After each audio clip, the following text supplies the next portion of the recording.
मंत्री सौरभ जी ने मीटिंग ली थी पूरे स्वास्थ्य मंत्रालय की सभी एक्सपर्ट्स की। आज मैंने उसके ऊपर मीटिंग ली।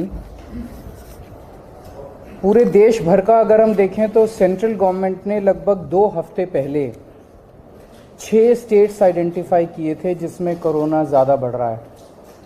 वो थे गुजरात, महाराष्ट्र, केरला, कर्नाटका, तमिलनाडु और तेलंगाना। उसमें दिल्ली नहीं था। तो उन 6 स्टेट्स में कोरोना ज़्यादा बढ़ रहा है, उनको स्पेशल हिदायतें दी गई थी, भाई आप थोड़ा सा ध्यान रखिए।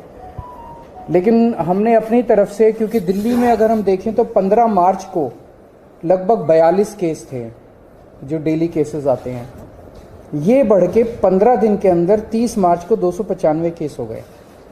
तो ये सडन जंप जो है, ये थोड़ा सा पहले ही हमने इसको समझने की कोशिश की है कि ये क्यों बढ़ रहा है।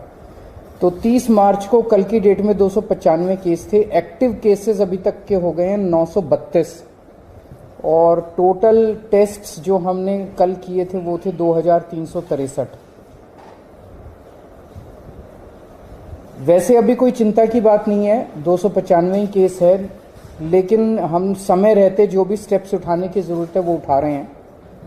अभी तक टोटल 3 डेथ्स हुई हैं, उनमें 2 डेथ्स परसों हुई थी और 1 डेथ और 4-5 दिन पहले हुई थी। ये तीनों डेथ्स वो हैं जिसमें साइड डिजीज कोमॉर्बिडिटी जो है वो बहुत सीवियर थी तीनों केसेस में। तो ऐसा अनुमान है कि डेथ कोमॉर्बिडिटी की वजह से हुई है और शायद कोरोना इंसिडेंटल था, पर ये कहा नहीं जा सकता। तो उन जैसे एक केस है जिसमें किडनी का ट्रांसप्लांट हुआ था, वो 2-3 महीने से हॉस्पिटल में एडमिट था और उसकी डेथ हो गई। तो ये कहना कि वो कोरोना से डेथ हो गई, ये थोड़ा शायद गलत होगा, लेकिन ये फैक्ट है कि 3 केसेस ऐसी डेथ हुई है जिनको कोरोना था। इन 3 में से 2 दिल्ली के बाहर के रहने वाले थे। अभी इस वक्त जितने भी हमारे केसेस पॉजिटिव आते हैं, 100% केसेस की हम जीनोम सीक्वेंसिंग करा रहे हैं। उसका हमारा मकसद ये है कि अगर कोई भी नया वेरिएंट अगर निकल के आए तो हमारे को पहले से पता चल जाए कि कहीं कोई चिंता का विषय तो नहीं है। तो 100% केसेस की जीनोम सीक्वेंसिंग करा रहे हैं। इस वक्त जो सबसे प्रिडोमिनेंट वेरिएंट आ रहा है वो है XBB 1.16। लगभग 48% केसेस में ये वाला वेरिएंट है और जो बाकी भी हैं उनमें भी इसी वेरिएंट के कुछ सब वेरिएंट्स हैं। इस वेरिएंट की 3 क्वालिटीज़ हैं। ये वायरल बहुत तेज़ी से हो रहा है, बहुत तेज़ी से फैल रहा है, लेकिन ये सीवियर नहीं है बिल्कुल भी।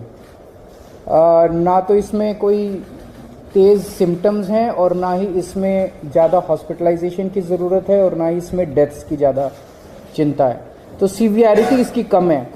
लेकिन इवेजन टू इम्यूनाइजेशन है कि अगर आपने वैक्सीन भी लगवा रखा है तो ये उसकी परवाह नहीं करता, ये उसके बावजूद भी ये इन्वेड कर जाता है। एक जो हम लोग दिल्ली में कर रहे हैं कि सीवेज जो है उससे हम एडवांस में पता करने की कोशिश करते हैं कि कहीं कोरोना तो नहीं आ रहा। तो मिड फरवरी तक जितने हम सीवेज के 7-8 जगह से पूरी दिल्ली में सैंपल उठाते हैं सीवेज के और उनको टेस्ट करते हैं। पहले अगर कोरोना आता है तो पहले सीवेज में कोरोना डिटेक्ट होना चालू हो जाता है। मिड फरवरी तक 0 कंप्लीटली पूरे दिल्ली में नेगेटिव था।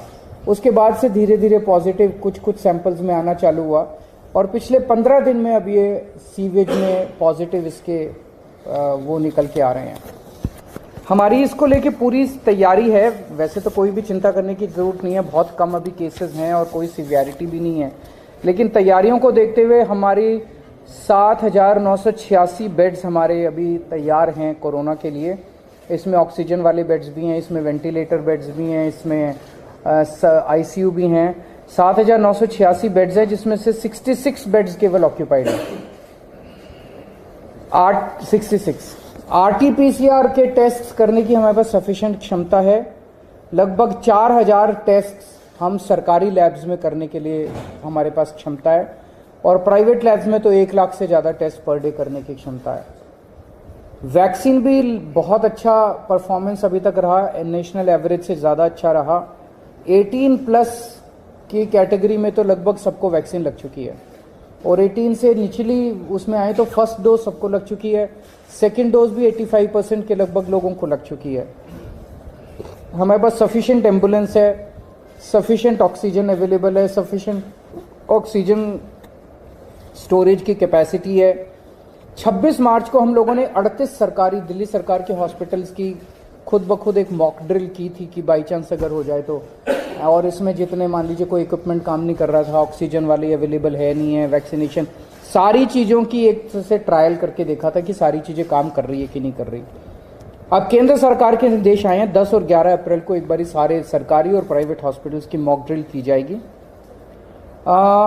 इसके ऊपर दिल्ली सरकार एक कैंपेन चलाएगी, अब एक मीडिया कैंपेन चलाया जाएगा लोगों को कोरोना के बारे में जागरूक करने के लिए और एहतियात बरतने के लिए कि कोविड अप्रोप्रिएट बिहेवियर फॉलो किया जाए। एयरपोर्ट के ऊपर 2% के लगभग पैसेंजर्स को रैंडम टेस्टिंग की जा रही है, और जितने भी दिल्ली सरकार के हॉस्पिटल्स हैं सबको बोल दिया गया है कि आइसोलेशन वार्ड्स कोरोना पेशेंट्स के लिए रखे हैं। कहीं ऐसा ना हो कि किसी को बहुत सीरियस, मान लिया आईएलबीएस में किसी को किडनी ट्रांसप्लांट हुआ, उसको कोरोना हो गया, अब उसको कोरोना वाले हॉस्पिटल में नहीं ले जाएंगे हम, वहीं पे अगर आइसोलेशन बेड होगा तो वहीं पे उसको एक अलग वार्ड में कर देंगे, तो उसका कोरोना का, किडनी का भी ट्रीटमेंट होता रहेगा और उसका कोरोना। तो हर अस्पताल के अंदर एक आइसोलेशन वार्ड की तैयारी की गई है।